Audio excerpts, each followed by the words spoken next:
Hello, nagbabalat po tayo ng babalat ng pili. Pili.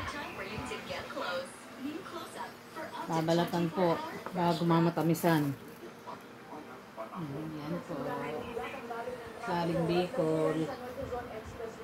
Maraming iron yan. Pabagal lang. Matrabaho. Kaya lang daming bulok. Marami ng bulok. Oh, bulok. Sayang. Yan. Hindi na nakapicturean yung paglalaga ng nilaga muna bago tanggalan ng balat. Yan. Daming bulok.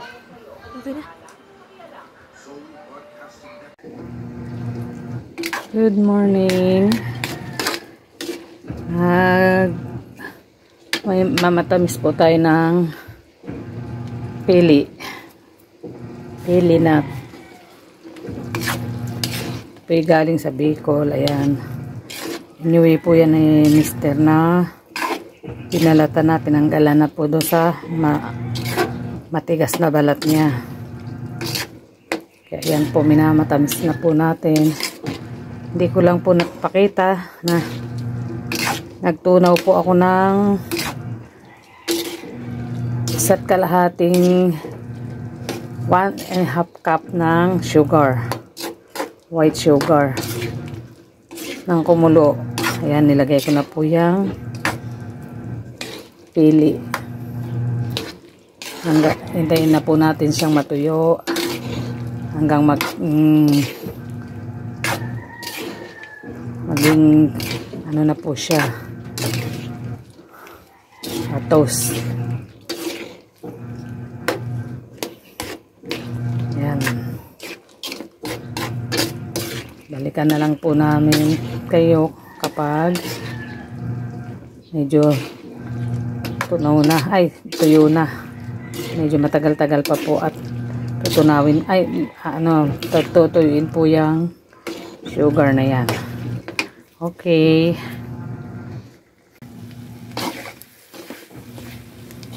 Yan, patuyo na.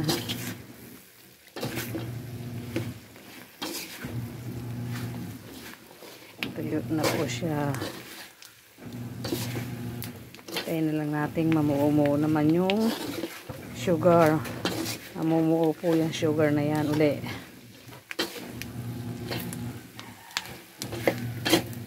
Yan. Matutuyo po yan.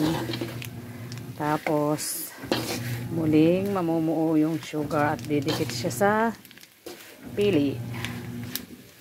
Ayan po. Balikan ko po uli kayo.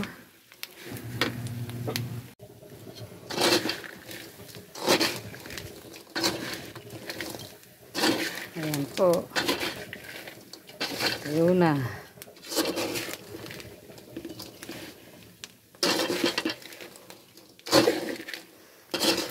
Hintayin na lang natin dumikit yung sugar sa pili. Matutunaw po ng bahagya yung sugar at didikit po yan sa pili. Yan.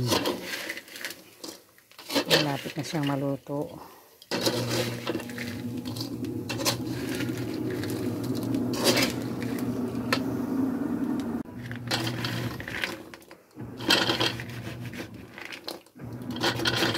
Ayan, finish na siya. Done na po. Luto na ang ating pili nut. Okay. Ready to eat na siya. Hindi ko lang dinamihan ng sugar niya. Okay na po yan. Yung kasi mga nabibili talagang sobra sa sugar. Balot na balot sa sugar. Ito hindi ko masyadong dinamihan ng sugar. Dahil po pang sariling Pagkain lang. Okay.